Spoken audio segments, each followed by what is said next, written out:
Добрый день, меня зовут Дал Мурат. Я являюсь директором компании Тодалсан. В 2020 году мы инвестировали в Казахстане $500 000 по производству влажных салфеток. Мы находимся на специальной экономической зоне СЭЗ-Онтуспик в городе Шымкент. У нас 20 рабочих постоянных мест по работе.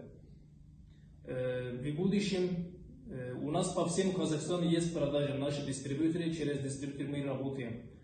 Сейчас по всему Казахстану мы работаем. В будущем мы тоже планируем экспортировать на другую страну. В Узбекистан, в Кыргызстан и в Россию. Мы думаем на долгий срок работать в Казахстане.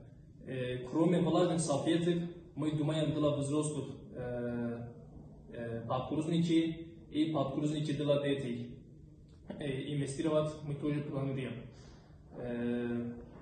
Я хочу поблагодарить Казахинвеста за оказание поддержку и в оформлении документов и инвестиционной визы. Всем спасибо, до свидания.